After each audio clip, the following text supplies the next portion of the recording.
Disability benefit आप शुरू में पॉलिसी में ना समझाए, कस्टमर को पॉलिसी समझाते रहे और डेथ के बारे में, रिस्क कवर के बारे में पार्टियां इधर उधर के बहाने बनाती हैं। जब डेथ की बात, कई कस्टमर ऐसे मिलते हैं जो कहते हैं अरे डेथ होगी, जो होगा हो जाएगा, पीछे वाले देख लेंगे, सब अपने आप करेंगे, भाई डेथ के बाद मुझे क्या फर्क पड़ता है।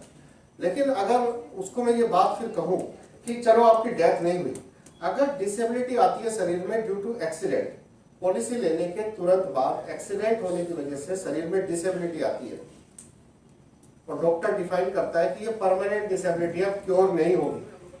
और डिसेबिलिटी की डेफिनेशन वो पुरानी होती थी कि हाथ कट जाए, पैर कट जाए। अब जो डेफिनेशन है वो ये है कि अगर कोई व्यक्ति अपने दिनचर्या के रोजमर्रा के काम ना कर पाए, जैसे नहाना, शौच जाना, खाना खाना, कपड़े पहनना, ये काम ना कर पाए तो वो डिसेबिलिटी कैटेगरी में आ जाता है। लेकिन ये नेचर होना चाहिए परमानेंट।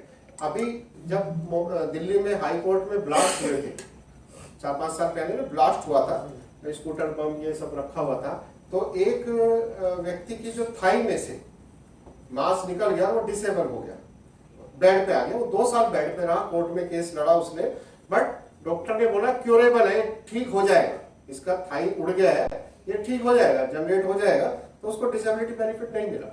तो इट शुड बी परमानेंट, हमेशा के लिए। आप डॉक्टर लिख के देंगे कभी ठीक नहीं होगा, तो उसमें वो अपने कपड़े ना पहन सके, खाना ना खा सके, नहा ना सके, ये रोजमर्रा दिनचर्या के काम ना कर सके, तो उसको हम डिसेबल मानते हैं। अगर कोई डिसेबल हो गया और सर्टिफाई हो गया कि अब इसको बेनिफिट देना है, तो एलआईसी 3 बेनिफिट देती है। सबसे पहले एलआईसी क्या करती है कि किस्त माफ कर दे। अब किस्त नहीं लेना, इस आदमी से किस्त नहीं लेना। सेकंड क्या करती है कि 10% of sum assured is payable every year for 10 year. अगले 10 साल तक 10% सम एश्योर्ड का मंथली बेसिस पे देंगे। रोटी तो महीने के हिसाब से खानी ना, उसको घर का खर्चा चल रहा है उसका। तो 10 लाख की पॉलिसी में 8,333 रुपए हर महीने 120 महीने तक उसको मिलता है। थर्ड बेनिफिट कि अब इसका जो मैच्योरिटी होगा वो 10 साल के पहले भी हो सकता है, 10 साल के बाद भी हो सकती है। मानो पॉलिसी में 5 साल ही बचे हैं तो 5 साल बाद मैच्योरिटी आ जाएगी, और 15 साल बचे हैं तो 15 साल बाद। तो जो फुल मैच्योरिटी अमाउंट वहां पर देंगे, जो सम एश्योर्ड उसका जैसे वो प्रीमियम देता और पॉलिसी चलाता, वैसे जो मैच्योरिटी मिलती वो सेम मैच्योरिटी और बेनिफिट्स के साथ उसको मिलेगी। अब लास्ट चीज में रह जाता है कि 5 साल पॉलिसी के रह गए और डिसेबिलिटी आ गई। अब 10 साल का हमने तो उसको देना है, ईएमआई देना है ना, तो एलआईसी क्या करेगी, 5 साल का उसको ईएमआई ये देगी डिसेबिलिटी बेनिफिट, और जो अगले 5 साल का है वो सारा पैसा इकट्ठा मैच्योरिटी के साथ देगी। यानी कि उसमें ये चीटिंग नहीं है कि 5 साल ही पॉलिसी रहेगी, हमें वो 100% देना ही है। यानी कि एक सम एश्योर्ड एक्स्ट्रा हमें देना ही है। 10 साल की मंथली इंस्टॉलमेंट में हम उसको देते हैं। अगर उससे पहले पॉलिसी की डेथ भी हो जाए, तो मान लीजिए भी हो सकता है कि डिसेबिलिटी के बाद डेथ हो जाए 3 साल बाद, तो बकाया जो 7 साल का पैसा है वो भी हम उसको देंगे। बहुत जबरदस्त बेनिफिट है ये, हम हर पॉलिसी में लगभग देते हैं।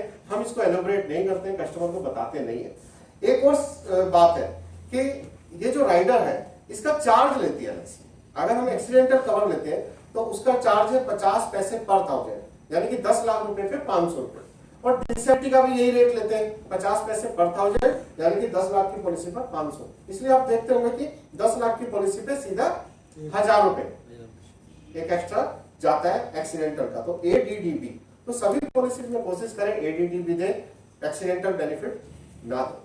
एक्सीडेंटल बेनिफिट जो होता है वो सिर्फ 70 की एज तक चलता है मैक्सिमम। जैसे जीवन उमंग में आप लेंगे तो वो 70 की एज तक जाता है, उसके बाद वो बंद।